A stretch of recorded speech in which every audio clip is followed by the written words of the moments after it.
ngặt đó là bông bò nó trôm bố bé nè còn nãy mình pin lên pin lót chanh ấy rồi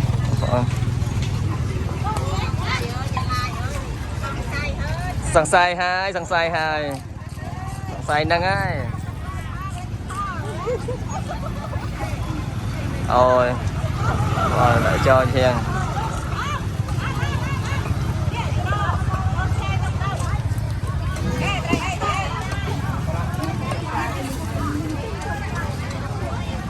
đã mẹ đó là tròn tập phóng một vòng cả là đồ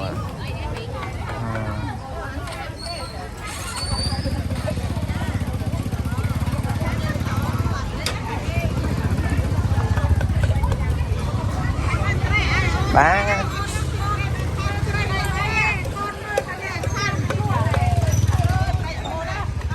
trai bó đó đợt trai vậy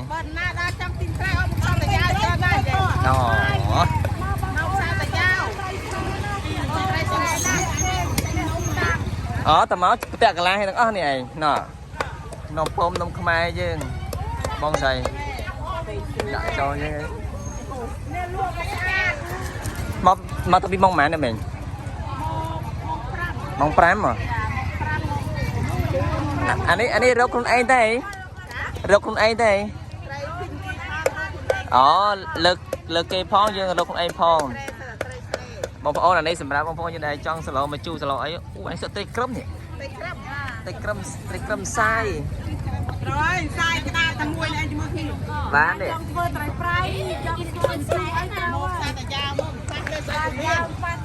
xa thì ra nơi này cái bó đom này đẹp xa này mình bảo đấy bó đom cha ca cái lỗ đô bán cái chắp cái mong màn để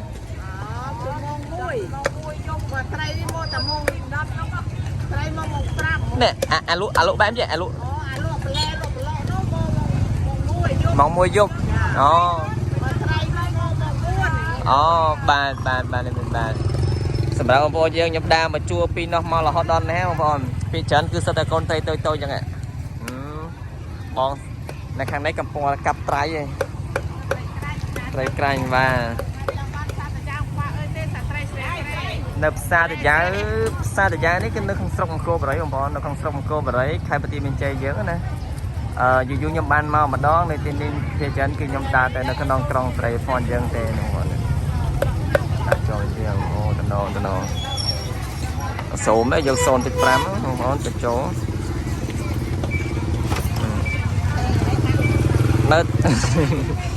nơi tên này cá lụa đô cứ cái lăng chung bánh xà hay là khăn nông xá thì chén cứ cái lụa đẹp tôn cho môi nâng khả áo nâng trường cả ô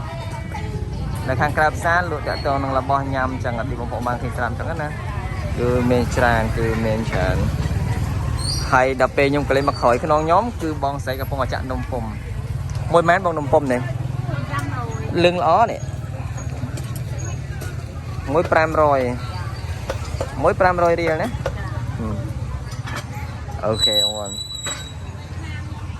mà ngay ở phòng mang cả lô mà sao bọn 5 kg đồn trái đấy bọn đã cho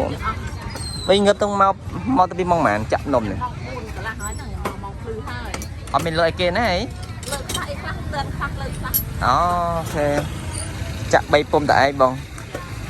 bò à một bò ní ở từ trễ nè mờ phơi đang ngày nơ đang móc dương mà đời hỏi bay chỉ hiện tiết mền không mà thế bay luôn một bò này màn trên nam vậy 4 năm hay nó tập sao tại giá nữa nhà mẹ làm sao thế nào lý thế nào nè chắc mà lăng lưng lọ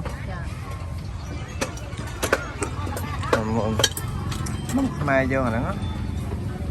nó mới nhom đằng đây mình nó con mình kia hay bài cật của chặt còn chặt được nông phum nông sọc gì các bạn kia phải nông mai dương muối còn tay ở bên em chợ lắm lại bông sấy cứ còn ly thế nào vì bây giờ mình tơ min nhẹ kia ly thế nào thế bông ly tao biết đau máu dương ly nào rất đời cả mình thấy dương ly tay bỏ miếng của cho anh ly đào សបប៉ុណ្ណឹងទេបងឯង cho con nãy chả អូឥឡូវម៉ោងតន9ផងចិត្តអស់បាត់ទេលៀនបងប្អូនលៀន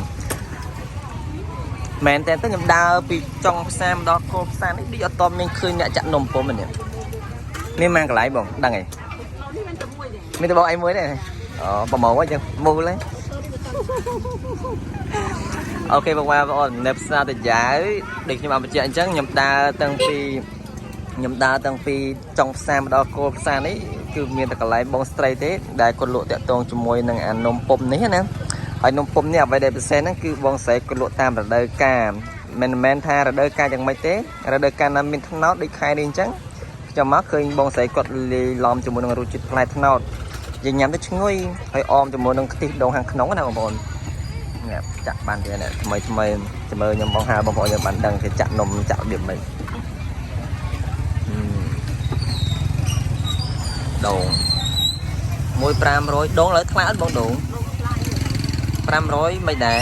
ទុកជាប់ហ៎ đánh tịch rồi ចឹងដែរ lại ដូងថ្លៃបងប្អូនដូងថ្លៃ lại đánh được không đâu lại sọc tục ស្អីក៏ឡើងថ្លៃដែរណាបងអាហ្នឹងយើងប្រើម្សៅកញ្ចប់ឯងឬក៏ម្សៅយើង cân nhưng cần có កិនកខ្លួនឯងទៀត ra មែនតើអានំគេធ្វើនឹងកកខ្សាយមែនទេអូបងប្អូនឥឡូវនៅសល់តែប្រហែលជា3ពុំទៀត3 4ពុំទៀតអស់ហើយបងប្អូនងាយមករបរតែក៏ក្តៅតិចណាបងប្អូនក្តៅមករបរនេះយើងស៊ូទ្រាំបាននេះគឺបបាក់បងប្អូនដោយសារតែក្តៅខ្លាំងប្រែចុះប្រែឡើងបានចាក់ចូលប្រហែលពុំមកព្រឹកយើងអាចដឹងទេថាប្រហែលជាប្រហែលនំដែរអត់ដឹងទេណា để ăn hợp không យើងដែររាប់ទេពីចិនគេយើងស្មានតែគីឡូ ra ដាក់ចូលអញ្ចឹងបងអានំនេះបើសិនតែយើងធ្វើហើយអញ្ចឹងទៅក្រោតទៀតយើងត្រូវធ្វើវាភ្លាមទៀតឬក៏យ៉ាងម៉េច ok đi nào chất phức rồi ជិះឲ្យចិត្តភ្លាមឲ្យយើងលាយហើយយកមកធ្វើបណ្ដោយអូ dân trầm ở tay rất là dân trầm បានអញ្ចឹងវាអត់សូវ level ទេនៅផ្ទះហ្នឹង level ទៅនៅផ្សារទេចាប់ផ្ដើមចាក់គឺចាប់ផ្ដើមប្រែតែប្រហែលខ្លោចណាបងប្អូនតែប្រហែលខ្លោចណានំនេះណាបងប្អូនតាក់ទងជាមួយនំពុំខ្មែរយើងអូខេបងប្អូនអញ្ចឹងពីខ្ញុំព្រឹកនេះចេញពីផ្សារតាចាវគឺដូចមិនមានអីច្រើនទេព្រោះព្រឹកនេះខ្ញុំចូលមកស្កាពីបងប្អូនយើងក៏លក់ដូររឿងច្រើនគួរសមជាធម្មតាមែនទេតែផ្សារនេះគឺដំណើរការចាប់ពីម៉ោង គេដំណើរការចាប់ពីម៉ោង 1 ម៉ោង 2 ភ្លឺរហូតដល់ម៉ោង 10 បណ្ដប់ពេលថ្ងៃគេធម្មតាត្រូវម៉ោងម៉ាត់អស់មនុស្សដើរនៅនេះម៉ោង 10 អស់មនុស្សបងណា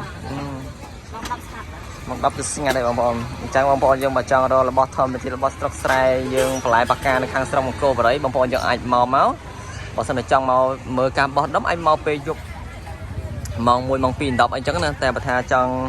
មករកអាហារដែលខ្ញុំបានមកហាញចេះបងប្អូនយើងអាចមក 6 ម៉ោង 7 អាចដើរមកគឺដឹងតែបានហើយនៅទីនេះណាបងប្អូនអូខេតែ 6 ម៉ោង 7 អូយ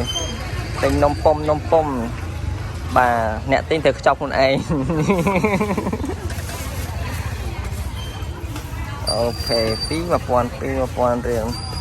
អូខេអញ្ចឹងបងអរគុណច្រើនហើយបងបាន